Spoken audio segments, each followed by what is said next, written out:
BBC Urdu کے programme سیربین میں خوش آمدید۔ ہمارے لندن اسٹوڈیوز سے میں ہوں شفیع نقی جامعی۔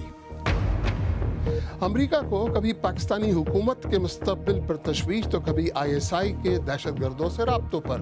ماضی کے مقابلے میں اس مرتبہ امریکی بیانات میں کیا فرق ہے؟ اس میں انہوں نے برملا کہا، پہلے تو شاید وہ کچھ دھیمے، یعنی کہ میسج تو وہی ہوتا تھا لیکن آواز کچھ ڈپلومیٹک سا رکھتے تھے۔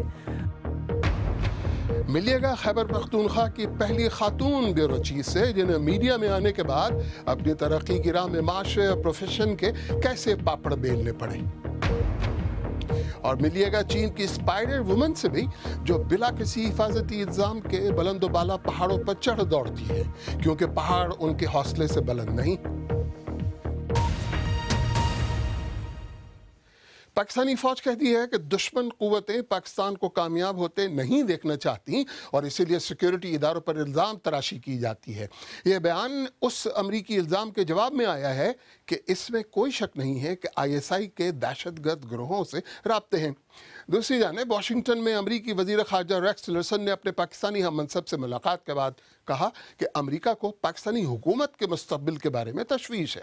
تفصیل کے ساتھ عارف شمیم۔ اس مہمان کے لیے امریکہ کا دورہ اتنا آسان ثابت نہیں ہوا۔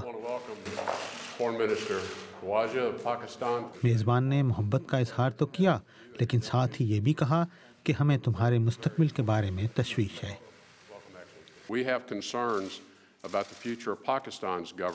ہمیں پاکستان کی حکومت کے مستقبل کے بارے میں تشویش ہے۔ ہم چاہتے ہیں کہ وہاں کی حکومت مستحکم ہو، پرامن ہو، اور کئی ایسے مسائل جن سے وہ نبردآزماں ہیں، وہ ہمارے مسائل بھی ہیں۔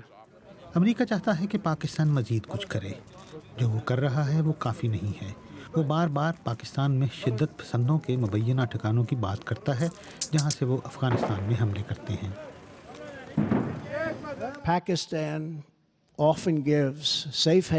پاکستان اکثر انتشار، تشدد اور دہشت گردی پھیلانے والے ایجنڈوں کو محفوظ پناہ گاہیں مہیا کرتا ہے۔ بظاہر لگتا ہے کہ پاکستان یہ کہتے کہتے تھک گیا ہے کہ دہشت گرد یہاں نہیں، بلکہ سرحد کے پار ہیں، جو گاہے بگاہے پاکستان میں حملے کرتے رہتے ہیں۔ لیکن اس کے ساتھ ہی حال ہی میں پاکستان کے وزیر خارجہ خواجہ آصف نے یہ بھی تسلیم کیا کہ حقانی نیٹ ورک اور حافظ سعید جیسے عناصر پاکستان کے لیے ایک لائبلٹی یا بوجھ ہیں، مگر ان سے جان چھڑانے کے لیے پاکستان کو وقت چاہیے۔ تاہم نیو یارک میں ایشیا سوسائٹی سے ان کے خطاب کا زیادہ اثر پاکستان میں محسوس کیا گیا اور سیاست دانوں سے لے کر مذہبی جماعتوں تک نے ان کی مذمت کی اور جلوس نکالے۔ افغانستان کے متعلق نئی امریکی حکمت عملی صدر ڈونلڈ ٹرمپ کی صدر بننے کے بعد کی پالیسی میں ایک تبدیلی سمجھی جا رہی ہے۔ پہلے امریکی صدر چاہتے تھے کہ وہاں سے فوجیں نکل جائیں، اور اب مزید 3,500 فوجی بھیجے گئے ہیں اور سالانہ $12 ارب کے بجٹ میں بھی اضافہ کیا گیا ہے۔ لیکن اس کے باوجود پاکستان کو کہا گیا ہے کہ وہ مزید کچھ کرے۔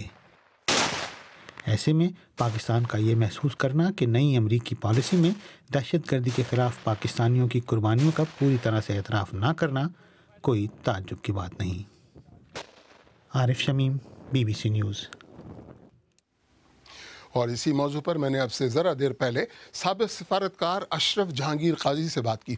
پوچھا کہ امریکی وزیر خارجہ ریکس ٹیلرسن نے کہا ہے کہ امریکہ کو پاکستانی حکومت کے مستقبل کے بارے میں تشویش ہے۔ آپ کے خیال میں وہ کیا کہنا چاہ رہے تھے؟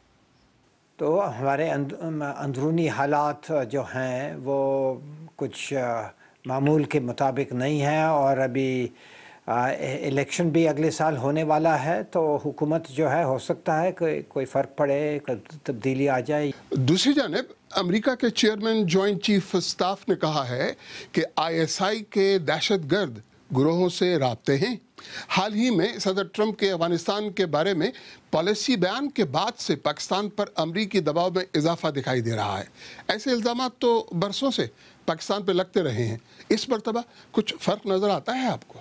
اس میں انہوں نے برملا کہا، پہلے تو شاید وہ کچھ دھیمے، یعنی کہ میسج تو وہی ہوتا تھا لیکن آواز کچھ ڈپلومیٹک سا رکھتے تھے۔ امریکہ کی اپنی جو افغان پالیسی ہے وہ کچھ مشکوک ہے، جو 16 سال میں 1.5 لاکھ فوج کے ساتھ وہ نہیں کر پائے، اب وہ کیا سمجھ رہے ہیں کہ 15,000 کے ساتھ یا 20,000 کے ساتھ وہ چند ہی سال میں، چند ہی ماہ میں وہ اہداف جو اب تک وہ تک پہنچے نہیں وہ پہنچ پائیں گے۔ پاکستان کے آرمی چیف افغانستان گئے، جس کے بعد افغان صدر اشرف غنی کا پاکستان کے بارے میں مثبت بیان آیا، اور سابق افغان صدر حامد کرزئی نے گزشتہ روز BBC اردو کے ساتھ بات کرتے ہوئے کہا کہ افغانستان اور پاکستان کو بھائیوں کی طرح بیٹھ کر اپنے مسائل خود حل کرنے چاہیے۔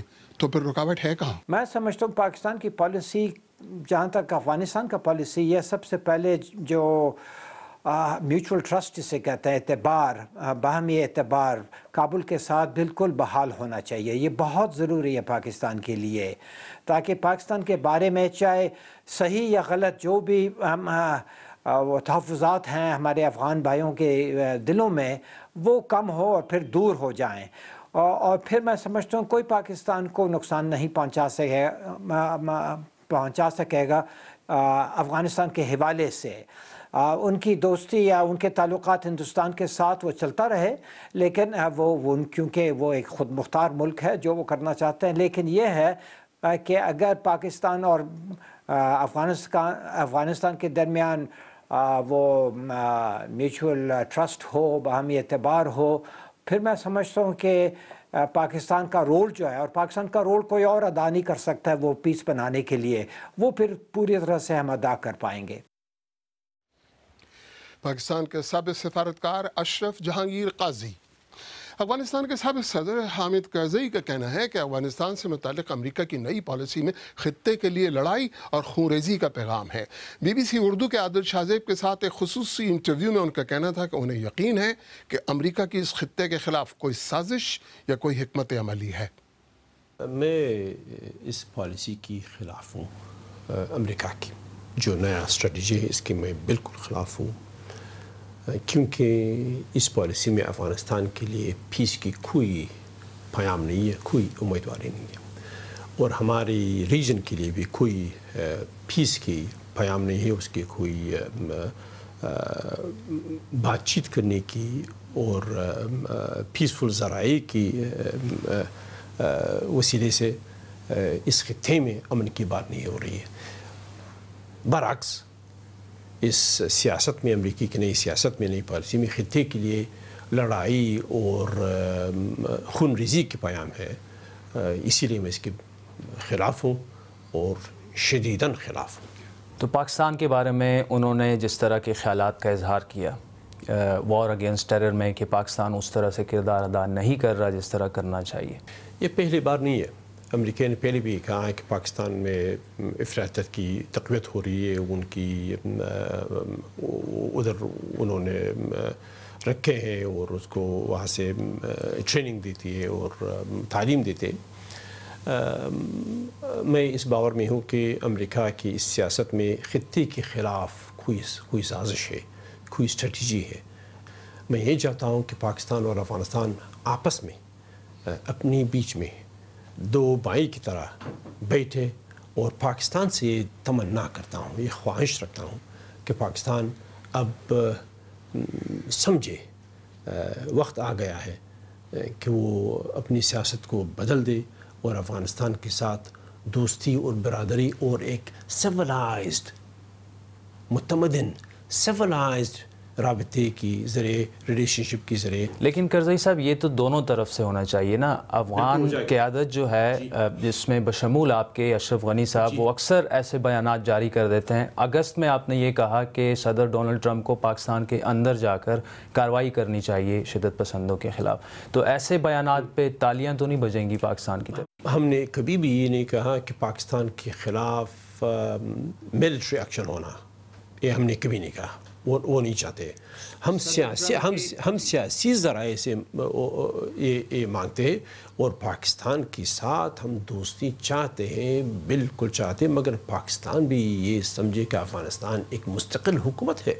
دوسری طرف آپ اکثر یہ کہتے رہے ہیں کہ عالمی طاقتیں بشمول ریجنل ممالک جو ہیں، خطے کے ممالک، انہوں نے افغانستان کو میدان جنگ بنایا ہوا ہے، جس میں ایران کا نام لیا جاتا ہے، چین کا نام لیا جاتا ہے، روس کا نام لیا جاتا ہے، لیکن تنقید صرف پاکستان پہ ہی کیوں کی جاتی ہے؟ نہیں، ہم نے کبھی یہ نہیں کہا کہ وہ کر رہے ہیں۔ ہم نے یہ کہا کہ امریکہ کی نئی پالیسی سے اور امریکہ کے اتنی سالوں کی روش سے ان میں شک آ گیا ہے۔ افغانستان کے سابق صدر حامد کرزئی۔ آپ بی بی سی اردو کا پروگرام سہربین دیکھ رہے ہیں۔ پروگرام میں آگے چل کر دیکھیے گا خیبر پختونخوا کی پہلی خاتون بیورو چیف نے رکاوٹوں کے باوجود کیسے میدان صحافت میں اپنا لوہا منوایا، اور ملیے گا چین کی اسپائڈر وومن سے جن کی جاب ہر کسی کے بس کی بات نہیں۔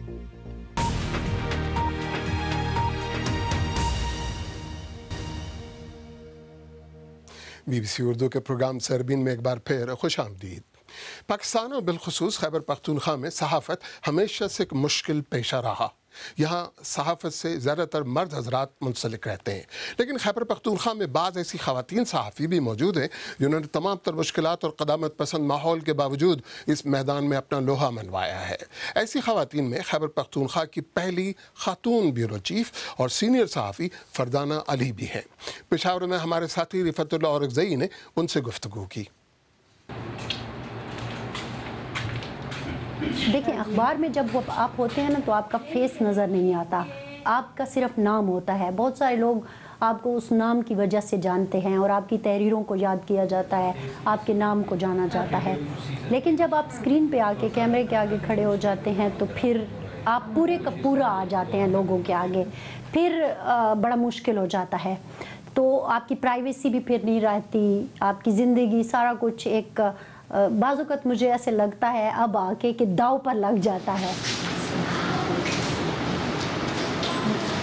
تو مجھے یاد ہے کہ میں نے جب ٹی وی جوائن کیا اور اس کے بعد پہلی دفعہ اپنے سسرال گئی، میرے سسرال مالاکنڈ سے ہے، میری ساس کے پاس ایک خاتون آئی تو اس نے مجھے دیکھا تو وہ مجھے اب میری ساس کو کہا کہ ہم نے سنا ہے کہ تمہاری جو بہو ہے وہ بھی ٹی وی میں کام کرتی ہے۔ تو اس نے کہا تو ہاں تو کیا ہوا، وہ تو نیوز والے سیکشن میں کام کرتی ہے، وہ کوئی ڈما تو نہیں ہے۔ تو ٹی وی اور پھر ڈم مطلب مراسی، یہ ایک جو کمبینیشن یا یوں کہیں وہ ذہن میں آپ نے بٹھایا ہوا تھا، وہ بھی ایک فیکٹر تھا۔ تو لوگ اس کو بڑا برا سمجھتے تھے کہ یہ تو ٹی وی پر آتی ہے۔ نہیں، ہم تو یہ ٹرانسمیشن اس لیے کر رہے ہیں کہ چونکہ اب ہم الیکشن کی طرف جا رہے ہیں۔ مجھے یاد ہے کہ کئی دفعہ مجھے روتے ہوئے گھر جانا پڑا کولیگ کے رویے کی وجہ سے۔ اتنی محنت کر رہی ہوں، اتنا سارا کچھ کر رہی ہوں، باہر کے لوگوں کے ڈائلاگز، ان کی باتیں، کولیگز کا پھر اس کے اوپر پروووک ہونا اور پھر میرے خلاف ریاکشن اور یہ سارا۔ مثال کے طور پر جیسے میں نے آپ سے پہلے کہا کہ کیا سرائکی ایک آ گئی ہے اور پختون ٹریڈیشنز پر بات کرتی ہے۔ آپ مجھے اتنے تک اگر آلریڈی ہی اتنا لے رہے ہو تو پھر کیا ہوگا؟ آپ کو پتہ ہے ہماری سوسائٹی کے دو المیے ہیں، ایک تو وہ لوگ ہیں جو تشدد کرتے ہیں اور ایک وہ لوگ ہیں جو لوگ تشدد نہیں کرتے، وہ تشدد کرنے والے ان کو پرووک کرتے ہیں، وہ ہراسمنٹ کرنے والے ان کو پرووک کرتے ہیں کہ آپ بھی ہراس کرو۔ تو اس طرح کا بھی ماحول کا مجھے سامنا کرنا پڑ گیا۔ تو کئی دفعہ ایسا ہوا، میں یہ فیصلہ کر کے گئی کہ یار نہیں آنا مجھے کا۔ عورت کی زندگی کیا ہے، اس کی عزت، آپ نے اگر اس کو ہرانا ہے تو اس کی کریکٹر اسیسنیشن شروع کر دے۔ پختون معاشرے میں عورت کا مردوں پر باس ہونا بہت مشکل ہے، اس کا مجھے اندازہ ہو گیا جب میں باس بن گئی۔ یہ ایک بہت بڑا ہمارے المیہ ہے کہ خاتون سے کام تو بہت زیادہ لیا جاتا ہے لیکن اس کو جو سیلری ہے وہ کم دی جاتی ہے۔ خاتون سے خیبر پختونخوا کی پہلی خاتون بیورو چیف اور سینئر صحافی فردانہ علی۔ چین میں گزشتہ 3 عشروں کی انتہائی تیز معاشی ترقی نے ملک کو بالکل بدل ڈالا ہے۔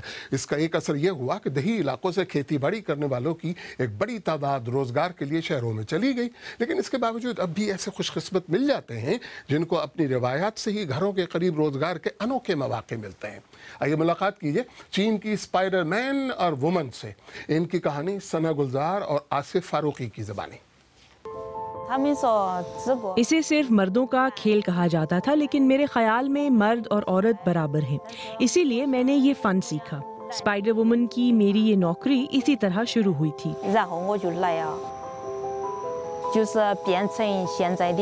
میں لو ڈنگ پنگ ہوں۔ میرا تعلق مایو اقلیتی گروہ سے ہے جو صدیوں سے رسیوں کے بغیر ہی کیوز کے صوبے کے ان نہایت مشکل پہاڑوں کو سر کرتے رہے ہیں۔